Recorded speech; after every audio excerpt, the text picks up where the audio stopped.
सरकार हिंदू मुस्लिम मंदिर मस्जिद में लगी रही और दुनिया के सबसे शांति धर्मों में से एक सिख धर्म पर अत्याचार बढ़ती रही है। आज क्रिकेटर हरभजन सिंह का पहला स्पीच था सदन में और उन्होंने इसी विषय पर सवाल पूछा। देखिए पूरी वीडियो। माननीय अध्यक्ष महोदय जी, सबसे पहले तो मैं आपका शुक्रिया अदा करना चाहता हूँ कि मुझे आज मौका मिल रहा है यहाँ बोलने का और आप सबके बीच में आया हूँ। तो माननीय महोदय जी, मैं अफगानिस्तान में गुरुद्वारे और सिखों पर हो रहे हमले के बारे में बोलने के लिए खड़ा हुआ हूँ। ये एक ऐसा मुद्दा है जिसने न केवल दुनिया के किसी भी कोने में रहने वाले हर सिख की भावना को आहत किया है, बल्कि ये एक सिख होने की पहचान पर हमला है।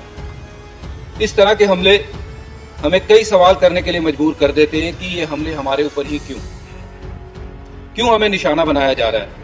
दुनिया भर में गुरुद्वारे, चाहे वो कोविड के दौरान या गुरुद्वारे ही नहीं थे, वो भोजन और हर तरीके की चीज, ऑक्सीजन को लेकर के उन्होंने हर तरीके की चीज लोगों के लिए उपलब्ध की थी।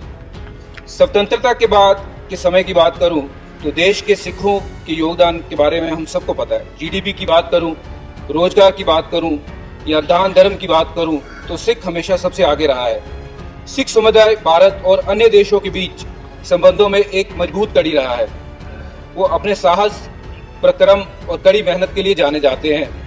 वो ये सब होने के बावजूद हमारे साथ ऐसा सलूक क्यों? 18 जून को काबुल में गुरुद्वारा दशमेश पिता गुरु गोविंद सिंह करता पवन में कई धमाके हुए। परिसर की ओर जाने वाले किले और दरवाजे के बाहर उग्रवादियों ने गोलियां चला दी, जिसमें 2 लोगों की मृत्यु हुई और कई घायल हुए। 25 मार्च 2020 को आईएस के बंदूकधारियों ने आत्मघाती हमलावरों ने काबुल के गुरुद्वारों पर राय साहिब पर हमला किया। बताया जाता है कि इमारत में 200 लोग थे, जिसमें बच्चों समेत 25 सिखों की मौत हुई। राय साहिब गुरुद्वारा हमले में मारे जाने वाले जो लोग थे, उनके अंतिम संस्कार के अगले दिन फिर और एक हमला हुआ।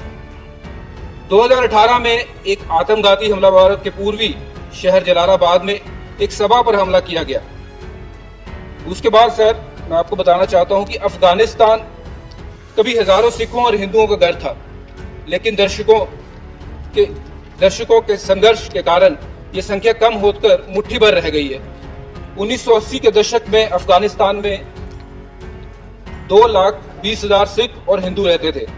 1990 के दशक की शुरुआत में यह आंकड़ा गिरकर 15,000 और 2016 में गिरकर 1,350 हो गया है। जलालाबाद के हमले के समय 1,500 सिख थे। अब उसके बाद लोगों ने यह सोचा कि हम यहाँ नहीं रह सकते। तालिबान के सत्ता में लौटने से 300 लोग और कम हो गए, 300 सिख और कम हो गए। अब केवल वहाँ पे 150 के आसपास। राइट, हरभजन जी हमारा जाने माने क्रिकेटर है, सबको मालूम है। जो इन्होंने विषय उठाया वो महत्वपूर्ण विषय है, तो मेरे ख्याल से विदेश मंत्री उसके ऊपर और ध्यान देंगे।